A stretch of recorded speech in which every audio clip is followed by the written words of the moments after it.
Assalamualaikum warahmatullahi wabarakatuh. Perkenalkan, nama saya Ramadhania, NIM 21086441. Di sini saya akan menjelaskan rangkuman materi semester 1. Bab 1, pengertian filsafat.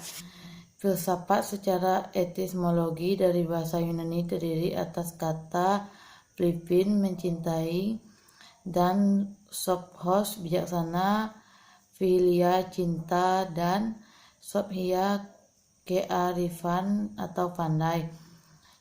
Menurut Nasution, keseluruhan arti filsafat dapat dikelompokkan. Yang pertama, sebagai jenis pengetahuan ilmu. Yang kedua, sebagai jenis problem yang dihadapi manusia. Ruang lingkup.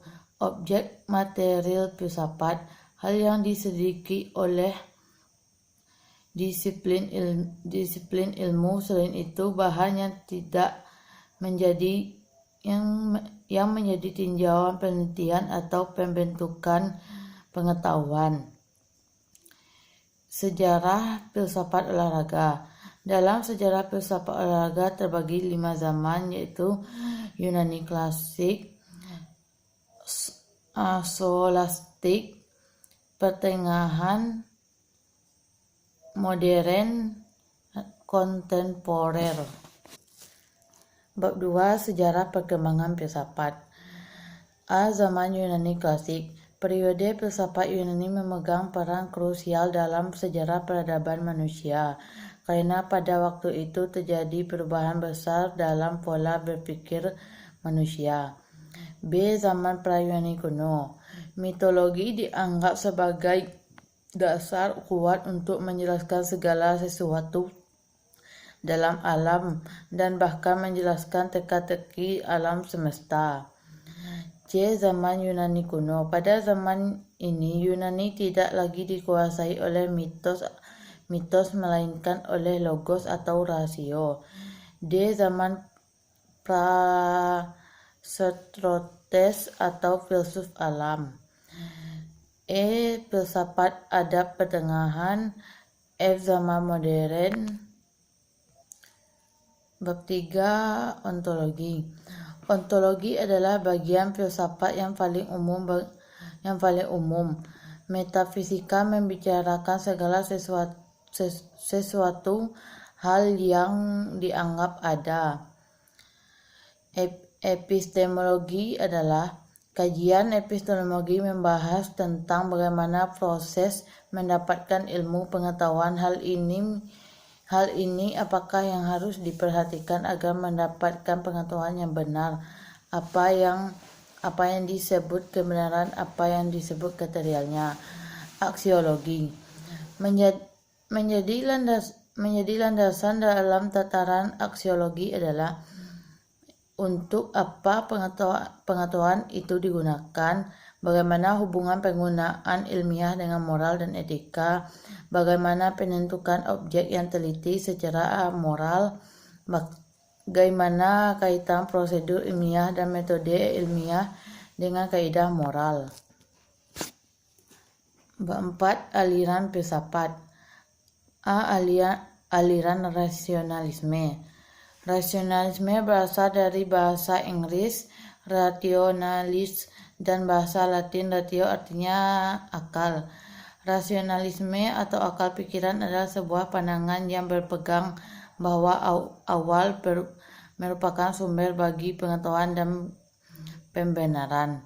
B. Aliran empirisme. Empirisme berasal dari bahasa Inggris empiricis dan experience dan berasal dari bahasa Yunani empiria atau experientia.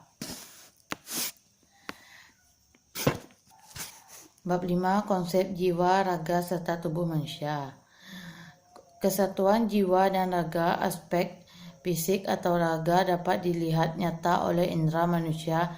Aspek kejiwaan atau fisiologi bersifat abstrak yang tidak tampak oleh kasat mata. Tubuh manusia. Tubuh atau badan disebut juga raga. Tubuh akan hidup bergerak karena ada jiwa. Bab 6 Filsafat Pendidikan dan Ruang Lingkup. Filsafat pendidikan menurut John Dewey 1957, filsafat pendidikan merupakan suatu pembentukan kemampuan dasar yang fundamental, baik yang menyangkut daya pikir intelektual maupun daya perasaan emosional. Ruang lingkup merumuskan secara tegas sifat hakikat dalam pendidikan, merupakan sifat hakikat manusia, merumuskan secara tegas hubungan antara filsafat, merumuskan hubungan antara filsafat negara, filsafat pendidikan, dan politik pendidikan. Hubungan antara filsafat dan filsafat pendidikan. Filsafat dalam arti fisiologis merupakan satu cara pendekatannya dipakai dalam memecahkan problematika pendidikan dan menyusun teori-teori oleh para ahli. Selanjutnya, play dan game. Play atau bermain merupakan sesuatu perbuatan kegiatan sukarela yang dilakukan dalam batas ruang dan waktu tertentu yang sudah diterapkan. Karakteristik bermain play: bebas, aktivitas, hasil dari aktivitas bermain. B. Game. Game diartikan sebagai permainan. Game bertujuan untuk menghibur, biasanya disukai oleh anak-anak dan orang dewasa. Penting pengembangan otak, meningkatkan konsentrasi, dan melatih memecahkan masalah. Selanjutnya, relasi play, game, and sport. Sport merupakan aktivitas yang melibatkan otot-otot besar dalam tubuh. Menggunakan 40% dari otot-otot besar tersebut dalam melakukan suatu permainan. Relasi play, game, dan sport menurut Andrews 1973. Pengertian olahraga bergerak dari pengertian yang luas meliputi play, game, dan sport. Game merupakan bagian dari play. Semua game merupakan bentuk dari play. Game memiliki semua karakteristik play, akan tetapi semua diatur dalam pengaturan yang sengaja dibuat dan harus ditaati bersama. Selanjutnya, dualisme olahraga. Dualisme adalah dua kondisi yang berbeda hidup berdampingan dalam masyarakat. Suatu bersifat superior, lainnya inferior. Dalam beberapa hal saling bertentangan, bisa merugikan, bisa menggantungkan, misalnya jiwa, raga, jasmani, atau rohani. Dualisme dalam olahraga, dualisme bisa dicontohkan seperti dualisme pengurusan Parkemi atau pengurus persaudaraan Sohorinji Kempo Indonesia. Selanjutnya, aspek etika dalam olahraga. Fair play dalam olahraga. Fair play merupakan sikap mental yang menunjukkan martabat. Nilai fair play melandasi pembentukan sikap, dan selanjutnya sikap menjadi landasan perilaku. Doping ditinjau dari aspek etika. Doping adalah penggunaan obat secara ilegal untuk meningkatkan presentasi atlet. Doping tidak saja menghilangkan kepercayaan antara atlet dan sesama, tetapi juga menghancurkan kepercayaan masyarakat kepada olahraga. Lembaga Anti-Doping Indonesia terbentuk sebagai upaya untuk menjaga kemurnian olahraga dan nilai-nilai olahraga dari tindakan yang merusak citra olahraga.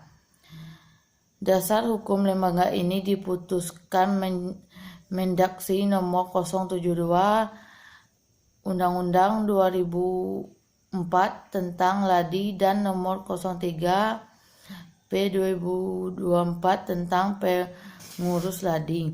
Sekian yang dapat saya sampaikan. Saya akhiri. Wassalamualaikum warahmatullahi wabarakatuh.